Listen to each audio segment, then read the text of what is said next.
It's a show-stopping number, a real showstopper. And I can't sing anymore because I don't want this to get caught up in copyright nonsense. So, continuing to work my way through commissioned reviews. And this time it is a revisit for me to the world of Starkid Productions. They are best known for parody musicals. Initially parody stuff, and as time has gone on, they've gotten into actual, still comedy musicals, but original stories, or closer to original stories at any rate, as opposed to straight up parodies. So they sort of kind of first came on a lot of people's radar with their Harry Potter theme musical. The one I have seen prior to this was Twisted, which was their basically putting Disney's Aladdin through the Wicked model and turning Jafar into a misunderstood hero that everyone thinks is a villain. So that one I've already seen. What I've generally been most impressed by, from what I've seen from Starkid, is their ability to take something that should be 5-minute sketch, half-hour short at most. This should wear out its welcome. It dang well should not work for a near 2-hour full-length 2-act musical. And yet somehow it does. So this time I watched one of their more original pieces called The Guy Who Didn't Like Musicals.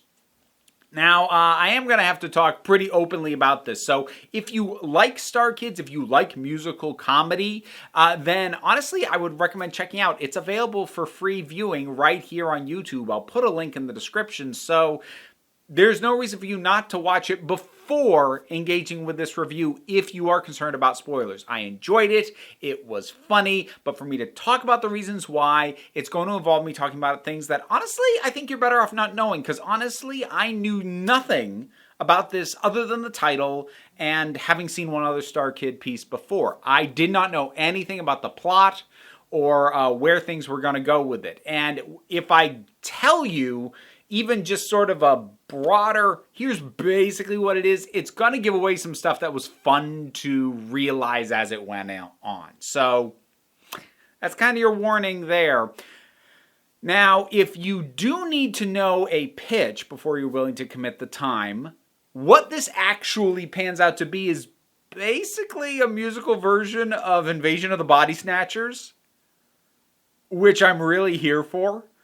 Like Invasion of the Body Snatchers, Puppet Masters, those types of bodily takeover, like those are movies and stories that I both love and scare the crap out of me. The 1970s version of Invasion of the Body Snatchers, I still tout as the scariest movie I have ever seen because no matter how much time passes, no matter how old I get, if I watch that movie, I will have a bad night's sleep and screwed up dreams. Every time, no matter what. That thing worms its way into my head like you wouldn't believe. So seeing a musical comedy take on that kind of material, that's a lot of fun.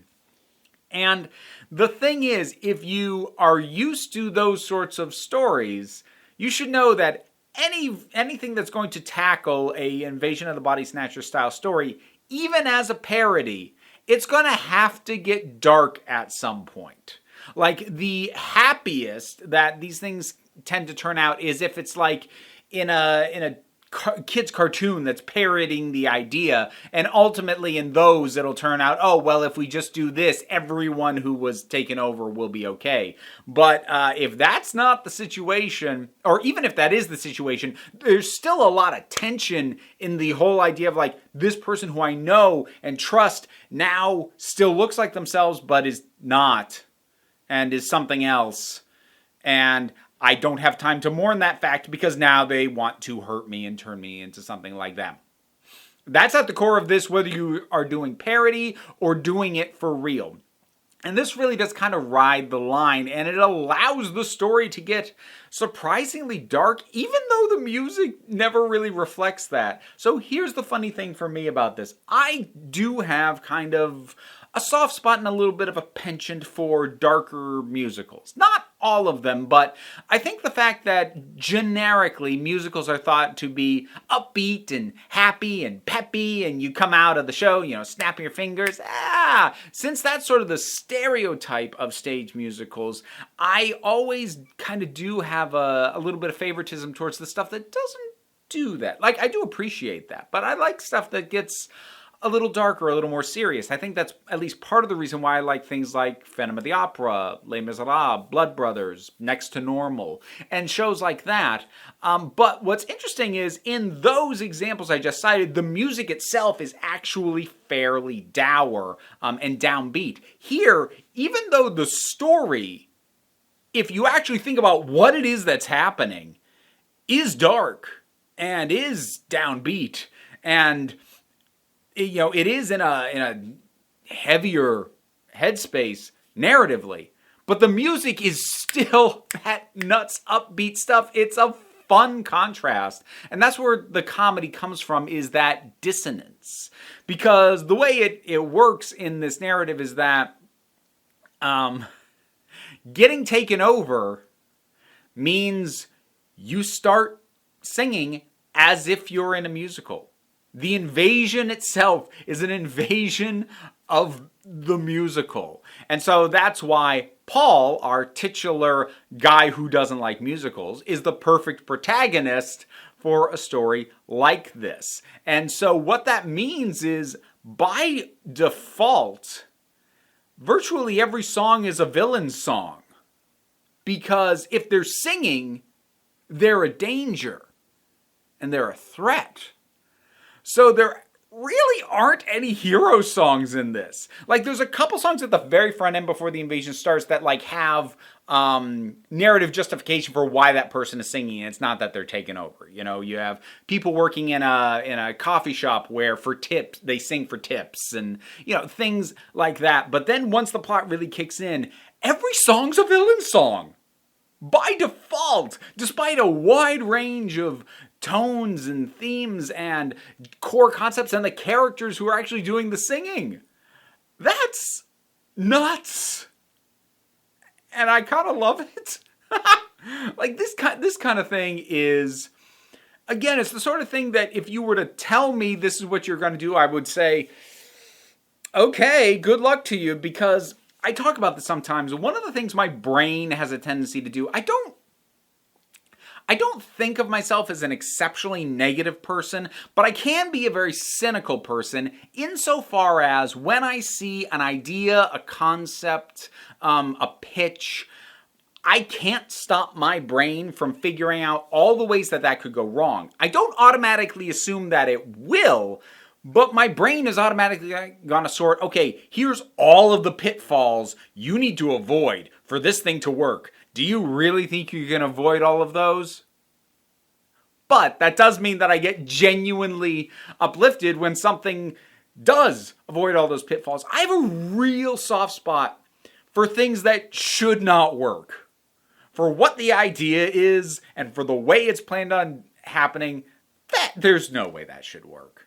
But then if it does, I'm going to love it all the more. Like some movie examples of things that I would say, if someone were to pitch to you, here's what the thing is, and you didn't see it, you're like, there's no way that works. So, like movies, like say, the Lego Movie, Who Framed Roger Rabbit. I know it's hard to think of it now because Johnny Depp became a big star after this, but honestly, the first Pirates of the Caribbean movie, there was no way that should have worked. Johnny Depp was not a headlining star at that point. Pirate movies were a box office poison. It was based off a Disney right. No way that should have worked, and it was great. I love things that shouldn't work but do. This should not work, but it does. And the songs are good and they're fun. Not everyone in the cast is a phenomenal singer, but they bring so much good energy that, like, it's good.